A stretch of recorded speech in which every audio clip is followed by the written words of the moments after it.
ഒരു ദിവസം ഹബീബായ റസൂലുള്ളാഹി സ്വല്ലല്ലാഹു അലൈഹി വസല്ലമ തങ്ങളുടെ അടുക്കലെ ഒരാള് വന്നുകൊണ്ട് പറഞ്ഞു, നബി, സാമ്പത്തികമായിട്ട് ഞാൻ വലിയ പ്രയാസത്തിലാണ്, വലിയ ഞെരുക്കത്തിലാണ്, വല്ലാത്തൊരു ബുദ്ധിമുട്ടിലാണ്. അതുകൊണ്ട് എന്റെ സാമ്പത്തികമായിട്ടുള്ള ബുദ്ധിമുട്ടുകളൊക്കെ മാറാൻ അവിടെ എന്തെങ്കിലും ഒരു പരിഹാരം പറഞ്ഞു തരണമെന്ന് മുത്തുനബി സ്വല്ലല്ലാഹു അലൈഹി വസല്ലമ തങ്ങള് ആ വ്യക്തിയോട് പറഞ്ഞു, നീ സുബ്ഹിയുടെ സമയത്ത് സുബ്ഹാനല്ലാഹി വബിഹംദിഹി സുബ്ഹാനല്ലാഹിൽ അസീം വബിഹംദിഹി അസ്തഗ്ഫിറുല്ലാഹ് എന്ന ദിക്ർ 100 തവണ ചൊല്ലുക. അങ്ങനെ ചൊല്ലിക്കഴിഞ്ഞാൽ സമ്പത്ത് നിന്നെ അന്വേഷിച്ചു വരുമെന്ന്.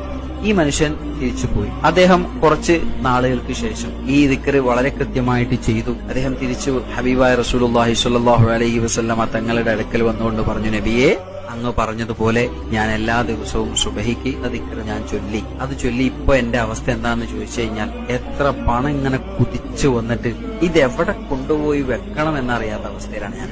അത്രമാത്രം പണം എന്റെ അടുത്തേക്ക് വന്നിട്ടുണ്ട് എന്ന് ആ മനുഷ്യൻ ഹബീബായ റസൂലുള്ളാഹി സ്വല്ലല്ലാഹു അലൈഹി വസല്ലമ തങ്ങളോട് പറയാണ്.